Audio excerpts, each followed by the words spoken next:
educational service for the community.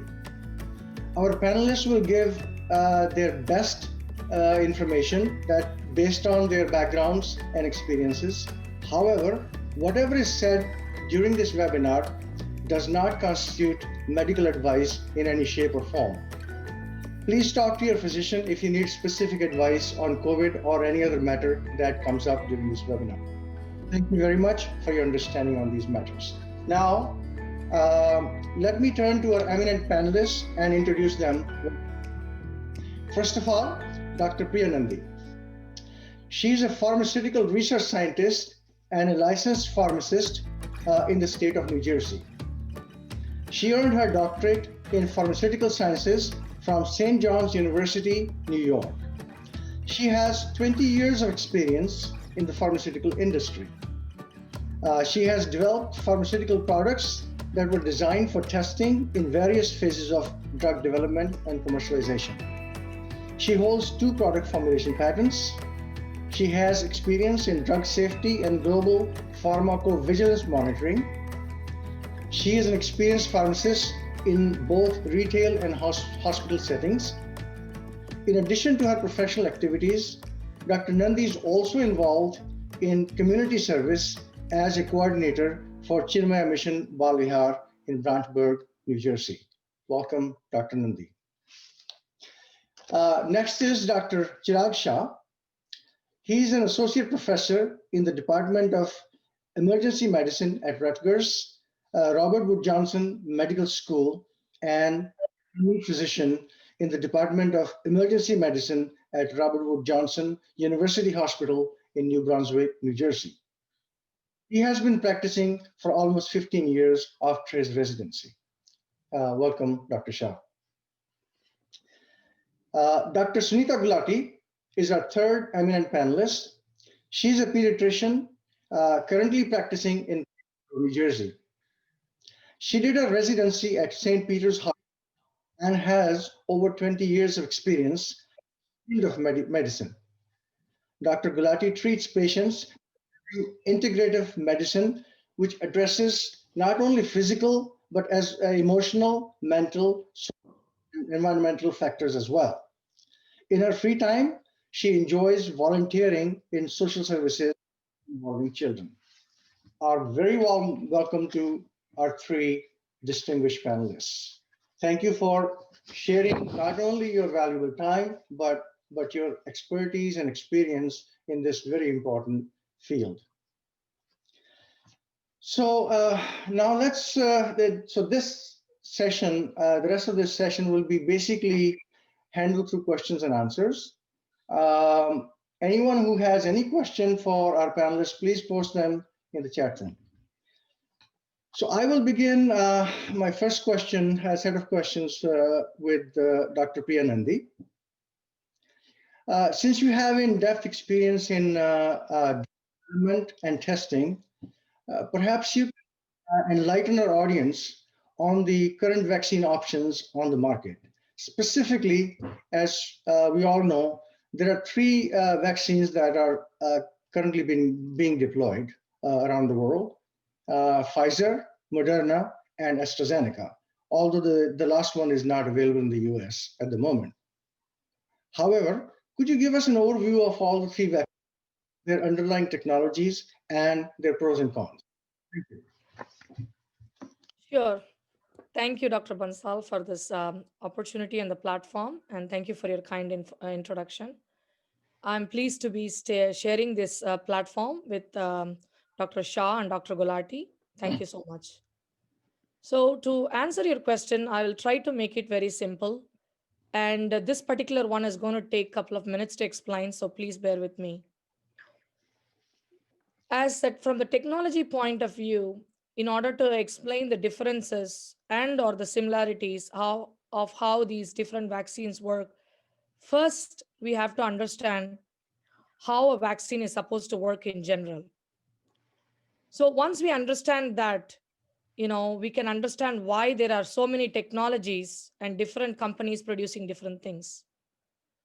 This is a global pandemic that requires multitude of approaches and multiple options for people. And that's why different companies, different organizations, different countries, different government, public partnerships have led to all of these different vaccine products. So to help you understand this, let's first walk through how a vaccine works. A vaccine is supposed to train our body to produce antibodies in a simplest terms. So our body is supposed to get trained by before without getting infected with a real virus. We are training the body to produce antibody. What that means is that the vaccine introduces a virus like particle, or in some cases a dead virus or a weakened virus, some form of virus like particle, which once it is introduced into the body will not replicate and cause harm. So once this virus like particle or inactivated virus is introduced in the form of a vaccine, then the body automatically produces antibody to neutralize it. And why do we have to do this? We have to do this because naturally, without a vaccine, it may take weeks and some cases months for the antibodies to be prepared and then arrest the virus. What happens in that case is that the virus is going unchecked. They need to be arrested. So they are going wild in the body. Whereas if the body is trained with a vaccine ahead of time, they already know, okay, this is how the virus looks like. They would have already been trained to prepare the antibodies. So that is where the fundamental difference in why there are different approaches to introduce that have been introduced. For example, the Pfizer and Moderna vaccines, they follow mRNA technology. So what that means is that they don't have any active virus in them. They simply have a message to go and get into the body cell. The message is coded to prepare a protein that's somehow similar in nature to the COVID actual virus protein. So once when the vaccine, mRNA vaccine is administered, the vaccine, what will do is that it has the genetic component to go into the cell, and then it makes the body through the natural mechanism to prepare proteins that look like the actual COVID virus. And then the body starts preparing those antibodies to arrest the virus. So in the case of Moderna and Pfizer, a technology called mRNA was used. Whereas in the AstraZeneca Oxford vaccine, they used a different technology because remember, at the end of the day, we have to train the body to prepare antibodies. How we are going to train them is by introducing some kind of form, some kind of mechanism through which the body will start producing those antibodies naturally. So, in the case of AstraZeneca Oxford vaccine, what they did is that they took the chimpanzee adenovirus molecule, and then it's a viral vector.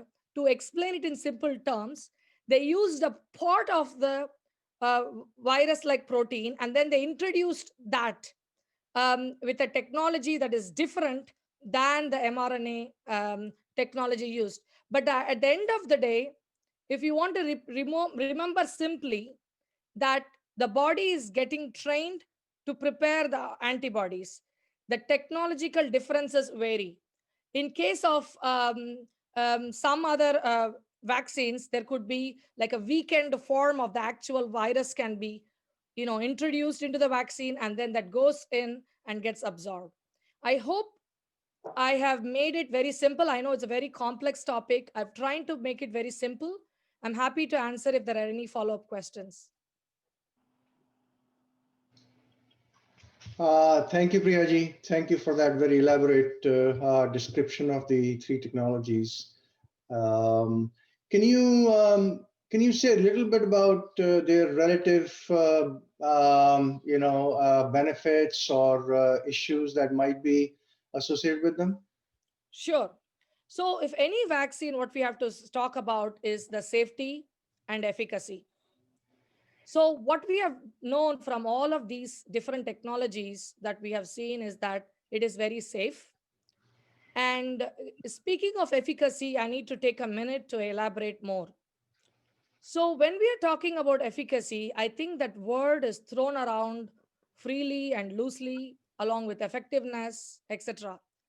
What I want to tell you is that when we are talking about efficacy, efficacy is a terminology that is used to tell how well the vaccine works. So, in order to explain, further, I want to tell you how the efficacy is calculated. Efficacy is calculated only in a controlled clinical trials. So, efficacy should not be confused. And again, I repeat, should not be confused with the percentage of how many people in any population will get with the product will work. What I mean by that is, I know in the news and every place you can see there is 95% efficacy, one has 70%, some is 60, etc. I want to get rid of all those misconcepts and misunderstandings, because efficacy is simply calculated only in a randomized clinical trial setting where the relative risk reduction between two groups are determined and it is statistically calculated. What happens is that it's the one group is given placebo, one group is given the vaccine. So after a certain period, there is an endpoint determined. Within these two groups, the group that received the vaccine and the group placebo that didn't receive and the group that received the vaccine, they are going to calculate after a certain period of time within these two groups how many people got the actual infection, or they can have a measurement of saying how many people ended up in the hospital after getting an inspection, after getting an infection, etc. So it's a complicated. In order to make it simple, I want to tell you that efficacy is a relative risk reduction between the placebo group and the vaccinated group. And right now, from all the studies, it's still ongoing. That is why we have emergency authorization use and not a final and full approval, because the studies are ongoing to long term to observe the long term safety and efficacy. Based on the data that we have so far, the calculation for 94 and 95, etc., is presented based on the relative risk reduction. As an end user, I want you to know this. Please don't get confused with all of these numbers and think that, oh my God, this is 95%. That means I may be the 5% of the population who may not get antibody production, etc. It is simply not calculated that way. The math calculation is very different, as I explained to you. It's between the two groups, and it is bound to change as we are observing all of this. So let's not get hung up. I want to underline that. Let's not get hung up between 50, 90, 70, 60, and all this. FDA will approve, and all global regulatory authorities, the target efficacy is 50%. That is the calculation between the two groups. And right now, it may be stay at 95, which is great news, but it will never be stay at 90% or 95% efficacy as the time goes on and we calculate all of that. So, to answer your question, Dr. Bansal, in summary, the safety is great. There has been some adverse reactions. As we can go through it, we can talk about it, but overall there has been no issues in terms of the safety. The efficacy is very good. As I explained to you, 50% target efficacy is acceptable for approval. And with that, I would like to pause and see if that satisfies your question. I think it does. Thank you so much. So now that we've established a sort of a groundwork of what the technologies are and what their profiles are, let's turn to more sort of experiential matters.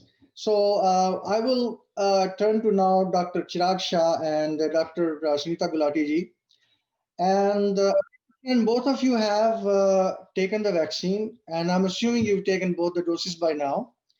Uh, are there any specific experiences that you would like to share with our audience? I'll start with Sunitaji first, and then I'll ask Dr. Shah to elaborate. Thank you. Thank you. Thank you, Jayji. And I thank you very much to VHPA to bring us here and give us an opportunity to explain more about the vaccine. So yes, I did take the first shot for the series a couple of weeks back, and I did encounter some minor post-vaccine symptoms, which were pretty local.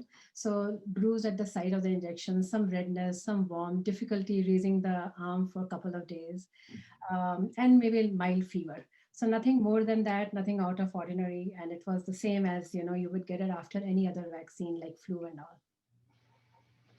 Thank you. Chiragji. Thank you again for the invitation. Um, I received the Pfizer. After the first dose, I had a little soreness in my arm, nothing much. After the second dose, about 12 hours later, I did have chills, soreness. But after I received the vaccine, when I had the symptoms, I started taking Tylenol and then some Motrin, and that helped. And about 24 hours later, I was back to being perfectly fine. Thank you. Dr. Shah, the next question is also for you, and it's hopefully a simple question. But how do I register for vaccine, and when do you think my turn will come? So some idea of the timeline. So right now, to register in New Jersey, initially there's different classifications: 1A, 1B, 1C. The 1A are the healthcare workers. They've extended it to 65 and over now. Those are what they're trying to do. To register, it's actually a simple website for New Jersey State. It's covidvaccine.nj.gov. And you register and they contact you. I have heard certain urgent cares having the vaccine. So you would have to contact them directly, see if they have a scheduling platform. There is a little confusion as to how many vaccines are actually available. The government seems to say that they are trying to roll it out, and this is a sort of variable by state.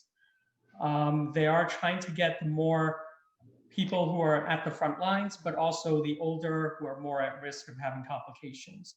When will it come? They are starting the over 65 age now, and it's going slowly. And I'm sure you've all seen on the news that they're ready to inject, but they don't have the vaccine. Some places are still waiting. So the exact timeline I can't tell you, but over 65 has been opened up at this time.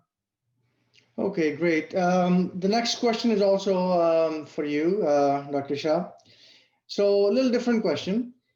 If someone is a recovered COVID patient, but is still testing COVID positive, should that person go?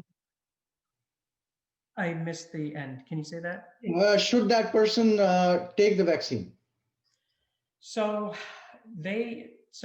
patients who are positive for COVID who recover should get the vaccine, but they would need to wait until they're symptom free and their quarantine is done. Okay. There has been thought that when you get infected with the COVID virus, that you have an immunity for about, they say, up to 90 days. So there has been some talk of waiting 90 days after you're infected to receive the vaccine, but you can get it sooner. That has been changed just recently. Okay, thank you so much. So, Dr. Gulati, you are a pediatrician, so this question pertains to children. Are children eligible to take the vaccine? Is there an age limit where the eligibility starts? Yeah. So at this point, we have two vaccines, Pfizer and Moderna. Pfizer is recommended for 16 and up, and Moderna is for 18 and up. Other than that, we don't have any vaccine for under 16. But as we speak, there are some clinical trials underway for 12 and up kids. And very soon, we will have a vaccine for kids for that age group. So I believe that looking at the current pace of research, maybe I won't be surprised if we get a vaccine by the end of this summer, maybe beginning of 21-22 school year, that we would have one other vaccine for certain school age group of kids. So now a question about a very different segment of the society, and that is about women who are either pregnant or planning to be pregnant. Should they opt for the vaccine? So, according to American College of Obstetrician and Gynecology, they are recommending this vaccine for all the pregnant and lactating mothers, as well as women who are in infertility treatment.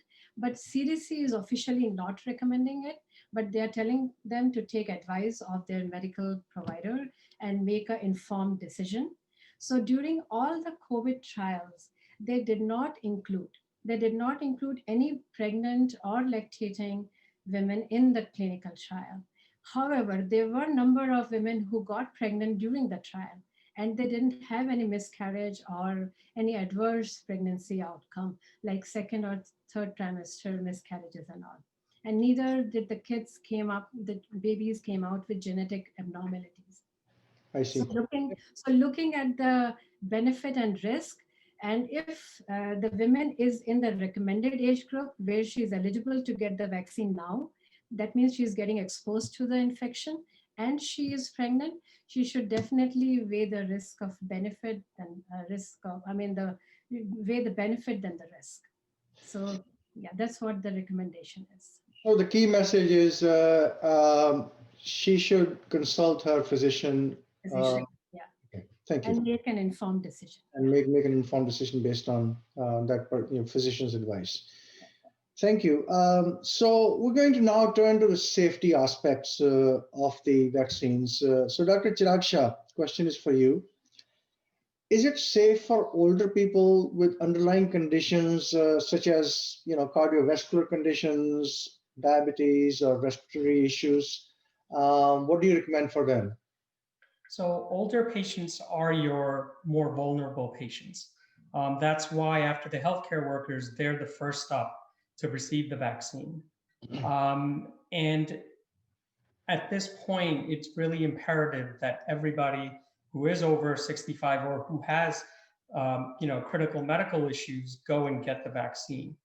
And I'll just touch on a different aspect, that because the older are so vulnerable, there are treatments available which are still under the emergency authorization use, which are called monoclonal antibodies, which are one of the names that everyone sort of knows is Regeneron that Trump received. But it is available to the public, and there are a few others that we use at our institution, and those are actually sort of saved only for patients who are elderly or older with critical medical issues. And it's a way to keep them out of the hospital. This is sort of done in conjunction with the patient's primary doctor and the facility itself. And I just wanted to clarify one thing. I said that I took Tylenol and Motrin, but remember that some patients have different medical problems and they may not be able to take one or the other or both. So that is something you do need to confirm with your primary doctor about. I see. Thank you. So in general, is there any group of people who should be thinking twice before opting for the vaccine? Your Question to you, Dr. Shah, yes. Sure, yeah. Can you say that again? It broke up. So I was wondering if there is any particular group with any specific physical conditions that should be thinking twice before taking the vaccine. So not really any group except for those that are allergic to the ingredients or components of the vaccine, or had a very severe allergic reaction to the first dose and they were suggested not to take the second dose. I see. Thank you very much.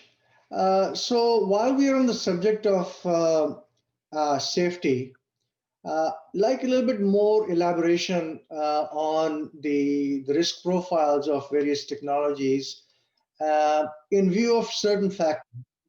And this question is for Priyaji, Dr. Nandi. So there are three different aspects that I like to point out of the development process. First of all, this mRNA technology is a cutting edge technology which is being deployed, I believe, for the first time in the field, to the best of my knowledge. So that's factor number one. Factor number two is the entire development process was so fast tracked that it's actually almost miracle that it actually happened in this kind of time frame. A process that typically takes 4 years was completed in 9 months. So something had to give. A third factor is the population mix.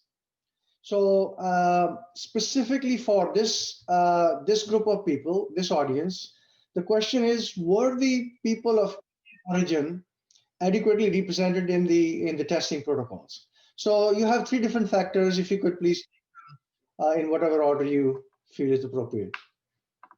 Sure. Thank you, Dr. Bansal. I'll try my best to remember everything and answer it. Don't Yeah, worry. please remind me if I'm forgetting anything. No problem. Um, yeah, so first was the mRNA technology, relatively new. So I would like to say it with also yes and no. What I mean by yes and no is mRNA technology is definitely newer compared to others, but that doesn't mean that that's the, yesterday we started working and then today we got it. mRNA technology has been in the scientific research field being tested in clinical trials for at least a decade, 10 to 15 years. So yes, they have not been used in any commercial currently widely used vaccine that is available in any global market. So from that perspective, it is a relatively a new kid on the block in terms of technology wise being rolled out for the patient. But the research was not conducted in the last year alone. It has been going on for decade, at least a decade, 10 to 15 years. So that's clarifies that part.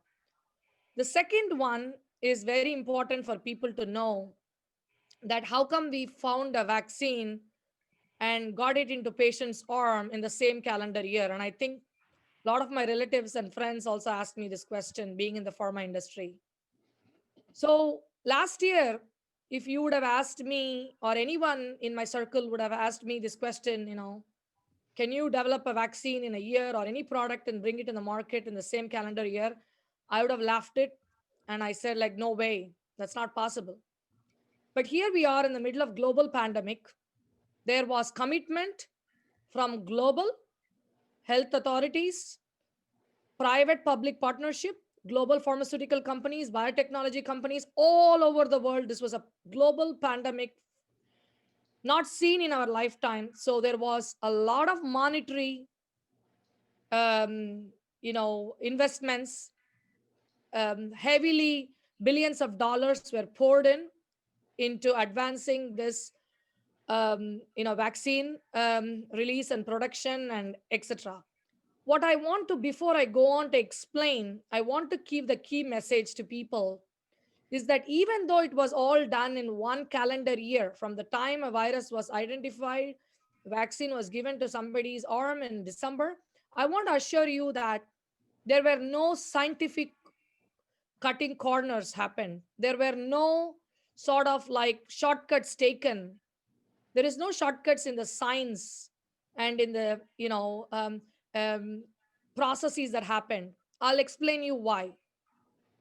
For example, in the mRNA technology, there is no protein to actually produce. It's a fairly simple and straightforward process compared to actually producing a virus, protein, and scaling up and all of that stuff. That takes time. That was not there. Plus, billions of dollars have been put in. So when money is not an issue, really a lot of things can be done. Items can be produced ahead of time, even before approval, and can be thrown away if not needed. So there was no, like, whatever money could buy, that was all reduced. And in terms of enrolling people in enrolling people in clinical trials, that takes months and sometimes even years to find all the patients. But here we are in the middle of a pandemic, so it's so easy to recruit patients, and everybody was rolling their arm and saying, I'm ready, please take me in, let me get it. So so that from trial perspective, recruiting patients, that was very shortened. And I want to remind everybody, we got emergency authorization approval. The full approval will take time, and that's because the studies are ongoing based on whatever the information we know, and that was a scientific rational judgment that was made. Both in Pfizer and Moderna cases, there were at least 20,000 patients were enrolled. I know one was like 40,000 total placebo, and so there are thousands of patients enrolled in that perspective. And also the uh, the timeline, the regulatory timeline for a governing body such as FDA to review usually takes months. Mhm. In this case, what happened is there is a public private partnership. The government was in partner with all along with all of these pharma companies. So it's not like they the companies did everything, submitted to FDA, and then they waited. Here, FDA and all the regulatory bodies working together. It's everybody coming together and making this timeline short. So again, I want to emphasize that there were no scientific corners cut in terms of producing the vaccine. They were all produced ahead of time. The doses were made anticipating approval. That saves a lot of time, because if you imagine you get the approval and then you go back to manufacturing, it will take months. So here they were all done sort of in a parallel approach. I I think see. the last question you had was about population mix. Correct. So the population mix is that, and I can speak of from looking at the data what is out there for both Pfizer and Moderna, because that is the information that's available in peer-reviewed journals. So I'm presenting the information what I have seen and read. So I have here with me in front of me that for at least the Pfizer one, I can see here that the study was conducted in several countries: Argentina, Brazil, Germany, Turkey, South Africa, and the United States. And, you know, looking at the genetic or the diverse group of ethnic groups, they have Asian, Black, Hispanic or Latina, and Native American, Mhm. along with white, Caucasian people were also participated. So to answer your specific question, because of the diaspora, we are in here with the Indian crowd. The Asian population in the overall studies conducted globally were roughly around 5%, and in the US alone is 6%. So Asians were represented, and this 5 to 6% is very similar to the US population that we see, Mhm. the racial makeup of the demographics in the country. So from that perspective, we have it. We don't have specific information of Indians or Chinese descent or Japanese like that. We don't have that breakdown of data, but we have good confidence. And personally, I feel confident. I took this vaccine end of December when the opportunity was available for all healthcare workers. So I ran and got it. So I would not have gotten it if I did not believe in the science. So I would really want to let you know that it is safe and efficacious. And I would highly suggest and recommend everyone, when it's your turn, please go and get the vaccine. Thank you. I think that gives us a lot of confidence in what's out there. Thank you. There are a number of questions populating the chat room. Some of them relate to safety again, but I'll come back to you in a second. Let me ask Dr. Sunita Gulati ji, um, do we have to wear mask after taking the vaccine? Specific precautions we have to take after, afterwards? Yes, yes. We do have to wear mask and continue to follow the best practice of prevention of infection by wearing mask and washing our hands and sanitizer with 60% alcohol, maintaining the distance and whole 9 yard. And the reason is that even after taking the vaccine, the first dose, as Dr. Nandi also mentioned, the effectiveness is not as much. There is significant protection, but not as much. But after getting the second dose, body mounts exceptional antibodies and we get complete immunity or 95% effectiveness. And even after getting the vaccines, 2 weeks after that, it takes that much time for the body to mount the complete or robust immunity. And even after that, the studies are still going on, but it has not been proven that this vaccine will prevent asymptomatic transmission. That means there's a difference between infection and disease. Infection is when you get the virus and you might not develop any symptoms. You just have the virus replicating in your body. While disease is when you get the vaccine and you show the symptoms. So you after the vaccine you might get the infection, but you will not get the disease, and you will be able to transmit that. So still the studies are going on. We don't know much about it, but considering that we are still asymptomatic carriers, it's important to wear the mask and follow the best practice. Thank you. Another question, do we have any information whether this vaccine will have to be taken on some periodic basis, like flu vaccine we take on annual? Uh, So I hope we hadn't. Right now, we don't have any information about it. This is not a seasonal virus, but we don't know right now. Studies are going on, and I hope we don't have to take it anymore. of course, yeah. I hope so too. So Dr. Chiraksha, question for you. I think there is a question along those lines in the chat room as well. Is it okay to travel internationally after taking the vaccine? So you can travel, although you really will need to comply with the US and your specific states restrictions and quarantine requirements, as well as your destination countries Mhm. requirements, and also possibly even the stopover that you have. At this time, you will definitely need to wear masks and socially distance, but travel may be limited. I think I just saw that Biden is going to put restrictions on travel with Europe and UK. I think that might be coming soon. Okay, thank you for Only that. necessary travel is really Sure. what I would say. Sorry to interrupt. Yeah, no, no, no. Um, Along those same lines, what kind of documentation do I get after I complete the vaccination set? So when you get your first shot, they will give you a CDC COVID card. They sign it with the lot number of the vaccine you received and the date, and they sign where you received it. And when you go for your second, you need to make sure you bring that card with you because they will document the second shot as well. So it is a standardized CDC card that everyone will receive. And this is recognized internationally? I believe so. It is right now. They're saying the CDC has it. I haven't heard yet if it's going to be something that they create as part of a passport or a stamp. I haven't gotten much information on that yet. Okay, no problem. But I wouldn't be surprised if there's some sort of international, consistency made with this. Sure. Thank you for that. There are a couple of questions about the long-term effect and are we taking huge risks, by exposing large population to this vaccine? So perhaps, Dr. Nandi, you could address these questions. Let me make it a little bit more clear. Um, are we aware of any long-term side effects, considering that we don't have long-term exposure data? So that's really, I think, a paradoxical question in a way.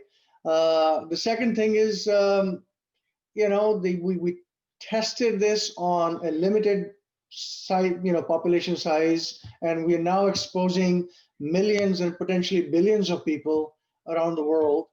Are we sort of walking into an unknown territory here? Okay, these are excellent questions. Please, as usual, if I forget to answer completely, let me know.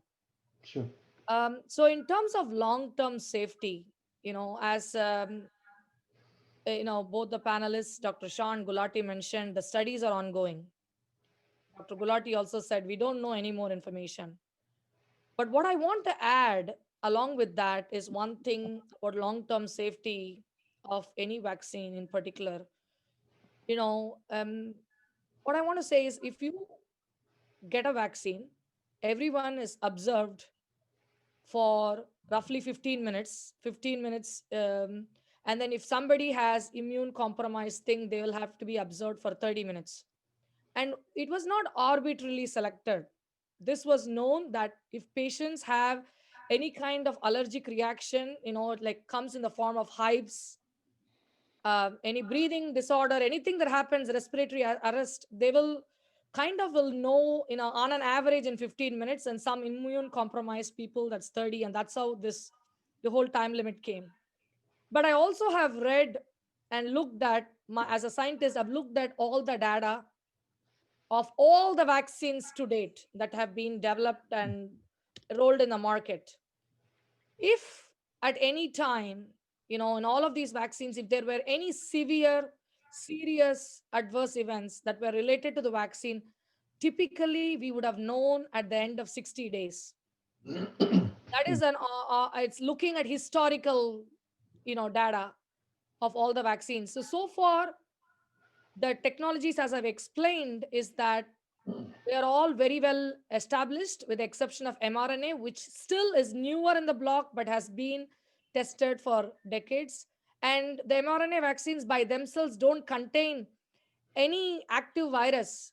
They are not entering the nucleus of the cell. There is no DNA alteration. There is no sort of like permanent effect. Suddenly I'm not going to start developing gray hair or anything like that. It's not going to change my traits. I'm not going to suddenly look different or anything like that is going to happen. Mm, mm, So from that perspective, we can make a very scientific assessment on this. And this is not this leads into the second question of like exposing millions of people for this vaccine. So this is a scientific assessment. I agree, like Dr. Gulati and Shaw said, we don't know a lot of things that we are going to happen, but whatever from the past experience, whatever we should have known, it would have happened by now. mm. And especially both the Pfizer and Moderna, they were not just done in like hundreds of patients, they were done in thousands of patients. And that gives me the confidence to go ahead and take the vaccine.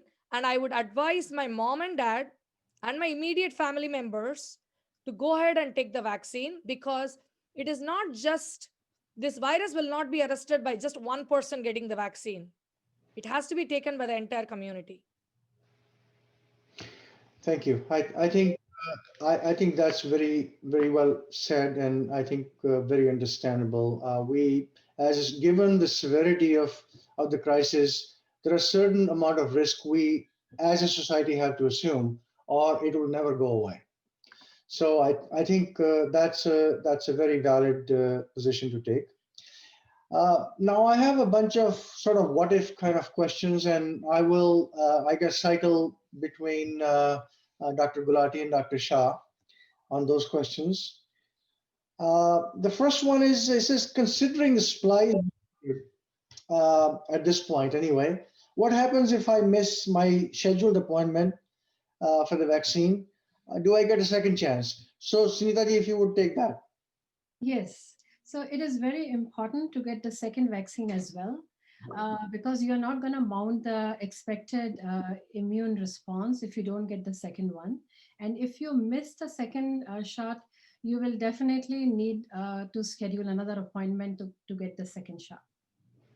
It Okay. is imperative to get it. Yeah. So here's a question actually in the chat room along those lines. This person did get his first shot, but now he's not getting appointment for the second shot. I presumably because the supply is not available. So there is the gap, the duration between the first and the second vaccine for Pfizer is 3 weeks, which is 21 days, Right. and for Moderna is 28 days. So there is a grace period of 4 days. So I don't know which vaccine did they take, but if it is Moderna, they can take it between 24 and 32 days. So it doesn't have to be right then, but there's a grace period of 4 days, so they can take it during that time. So what happens Dr. Shah, what happens if 32 days elapse?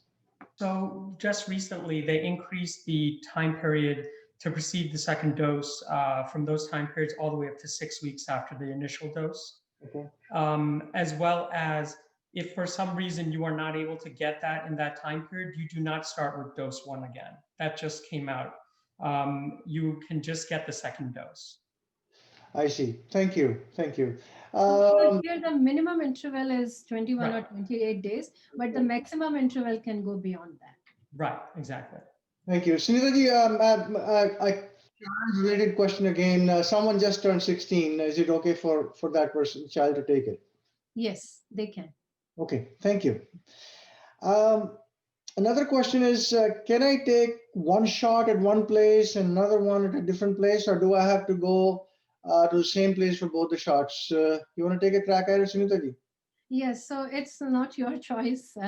It's the yeah, it's they who are going to decide where you're going to take it. So you have to. Usually, they are giving it at the same site. So once you get the first vaccine, you get an appointment for the second right away.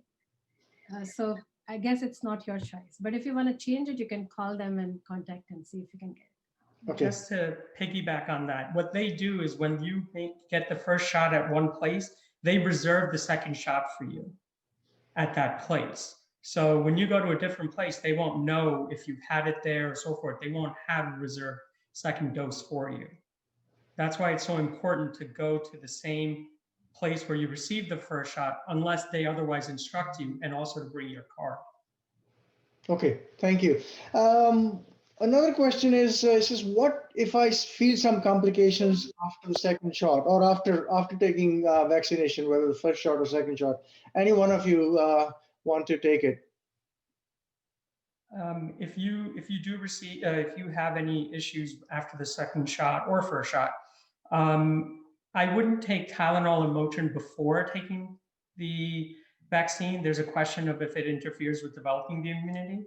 Yeah. But once you are actually symptomatic and have, let's say, soreness in the arm or fever, chills, so forth, then you can take either Tylenol or Motrin or both based on what your doctor recommends that you can take based on medications that you may be possibly on as well. But that's the recommendation. And usually within 24 hours, the symptoms are better. They can last a few longer days. To time to really sort of make sure you talk to your doctors. If the site of the injection becomes red, very painful, you start having fevers that are persisting, then I would definitely contact your doctor. Okay. So I will take the opportunity here and elaborate a little bit on that. Please. So the post-vaccine symptoms can last for 3 to 4 days, but if they are lasting for more than 5, 7 days and have fever, cough, shortness of breath, or loss of taste or smell, that can be COVID infection rather than the post-vaccine symptoms. I So you see. have to really seek medical consultation and figure out if it is the vaccine symptoms or it is the disease. Okay. And remember, the mRNA vaccines will not give you COVID.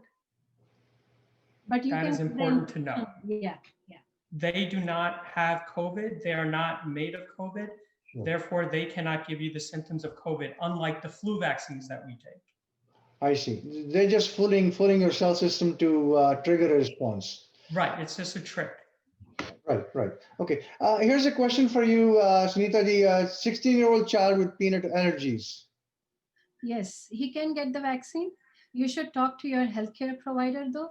And also, as Dr. Nandi mentioned, that there is a safeguard in place at the centers. You will be monitored for about 30 minutes after getting the vaccine over there. I see. I think this question's been answered by Dr. Shah earlier, but maybe this participant was not here when you answered it. I think it's to do with someone who's recovered COVID patient but still test positive. Yeah, what could that person do? So that person, sometimes it's a false positive that persists. Sometimes they still have the virus. It's hard. There isn't enough information on exactly what is happening there. They can get an antibody test to see if they're mounting a response. And then once they're negative, when they finally test negative, and it's been almost 90 days at that point, then they can get the vaccine still, because the immunity you get from having the disease is not necessarily the same as getting the immunity from the vaccine. The immunity that they've noticed, and correct me if I'm wrong, is more temporary or transient, maybe up to 90 days with having the disease, but the immunity that they're hoping from the vaccine is much longer. Okay.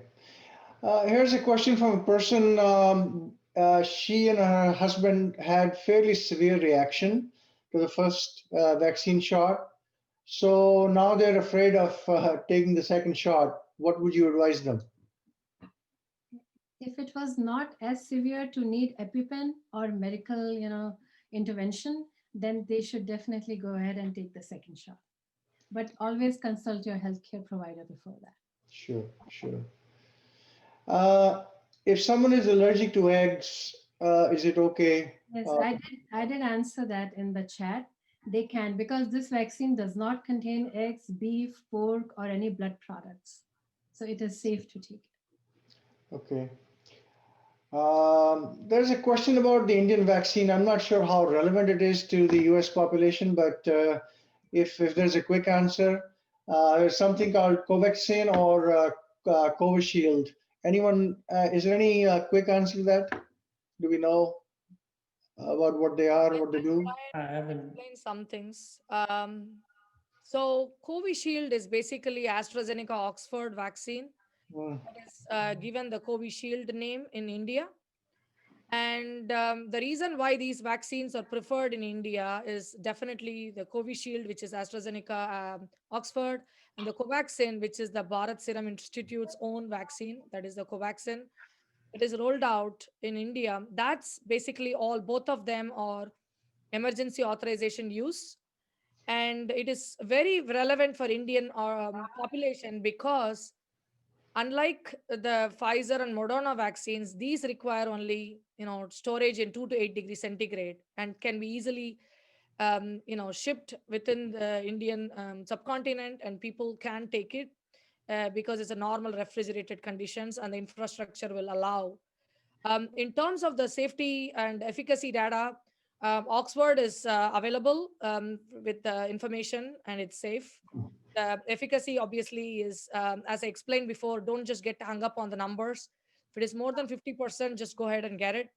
In terms of the Bharat Serum Institute's Covaxin, I know there has been some controversy in the news media. I'm not here to stir up anything. All I will advise is that the regulatory body who are monitoring all of this has taken a scientific standing, and the phase 3 studies are ongoing.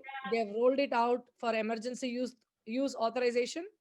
But think about it. You would have to, the risk of vaccine is much lower as compared to risk of getting the disease because we are in this middle of the global pandemic. It's always a relative risk reduction by taking the vaccine as opposed to not taking the vaccine. So that's what you're trying to do here, Mhm. in a short answer. Thank you, thank you. One of our participants in the audience is frustrated with the fact that he registered long time and is not still not getting any response. I'm not sure if any of you can really answer the question about the distribution system, but if you have a quick short answer, we'll take it.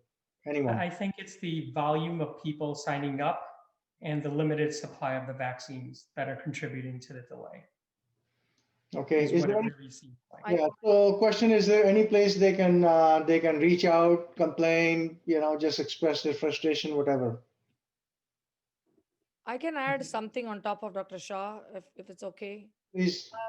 So what has happened, at least I can speak about state of New Jersey, is that um, you know um, different places are giving appointments, and the frustration comes to the people, and I can understand why, because I was trying to my family members who are 65 plus who became eligible on January 14th. I was trying hard to get them appointment. So as Dr. Shah mentioned, everyone has to register. That's called pre-registration in the njvaccine.gov. Everybody is in line there. What happens is that because of the disparity in how the different municipalities and the counties are prioritizing their distribution, there is a kind of inequality at the moment.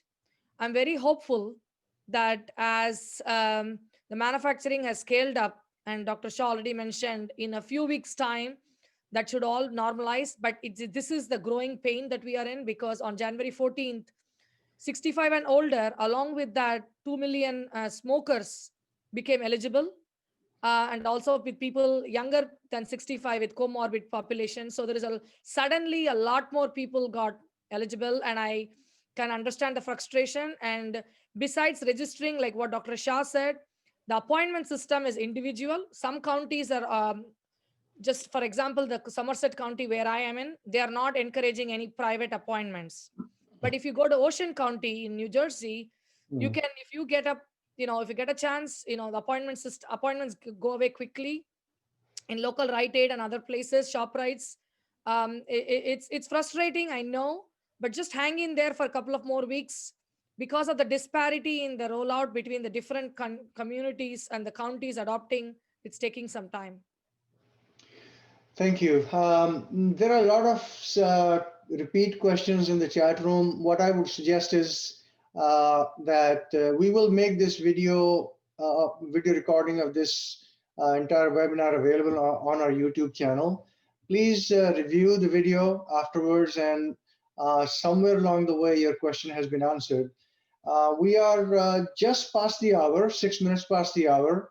So let me just take one or two more questions, and then we will close the webinar if you don't mind. Here's a question about some news about 23 people died in Norway. Do we know much about that? What were the factors? Should we be concerned? I don't know who the right person would be to answer that question. Please volunteer between the three of you. I can go ahead if Dr. Shah, you want to go first and then I can supplement it.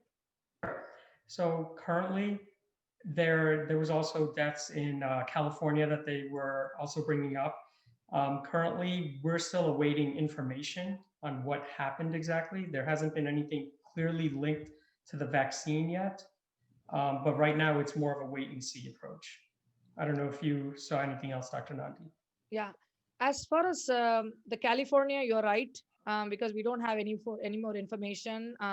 But in regards to the Norway, those 33 or so people, what we do know about them is that those people were, very elderly. They were 80, 75 and above, elderly people who were not, we have had very, very severe illness. They're very, very frail. They were immune compromised individuals and they had weeks or months to live. So, looking at the data, every regulatory body does adverse event monitoring, not only during clinical trials, but also once it's in the market. So, as part of that, everything is reported and then independent investigation is done. Speaking of Norway alone, they have not identified any connection between the vaccine to these deaths, these individuals in the Norway case. That investigation was done. These were very frail people who had weeks or months to live, and they just could not take the burden of having a vaccine. But the direct link has not been established. And I support Dr. Shah in terms of the California one. It's too soon. Time will tell. But I want to assure everyone, I'm also pharmacovigilance professional working in the industry, looking at the adverse events for all products. This is not something they do for only vaccine. It is done for every product, including the cosmetics that we take. Everything is observed. Anything that is applied, the Food and Drug Administration observes all of this, and the companies are held liable for this. So this is not something that is done only for this, suddenly for this COVID vaccine. These monitoring, safety monitoring, adverse event reaction monitoring systems are in place from 1930s in the US. So I want to assure you that safety is being monitored continuously even when we sleep. Well, thank you very much for all your answers, sharing all the information. Let me give you a opportunity to just give a message, an open message to our audience. We'll start with Sunita ji. What would you like to say as your closing Yeah. statement? So I would suggest that I will first tell that this is not a live virus. It will not cause the disease. And it is imperative that you take both the shots. One shot is not enough to boost the immunity and make you completely immunized to the vaccine. Also, there's a difference between post vaccine symptoms and the disease. Make sure we can distinguish that and take help of your healthcare provider to ascertain that. And also, I would add here that there is a VSafe smartphone based app available, launched by the CDC. and where you can go and report your adverse reactions. And also they check on you through that every day after getting the vaccine, and continue to follow the best practice of preventing the disease by doing everything which was already mentioned. Thank you, Sunila ji. Dr. Shah. I just want to remind everyone to please get your flu shot as well. Don't only worry about the COVID vaccine, you need your flu shot. And please take the COVID vaccine when it is available to you. And since the two authorized right now in the US are 2-shot vaccines, you need to be there and get your first when it's available. Then also please go back and get your second. It's very important. And remember, still wear masks, socially distance, wash your hands. It's still important. You still need to do it even after getting the vaccine. Thank you. Very important precaution. Dr. Nandi. Yes, thank you. I want to second whatever Dr. Shah and Dr. Gulati said. I really second their thoughts.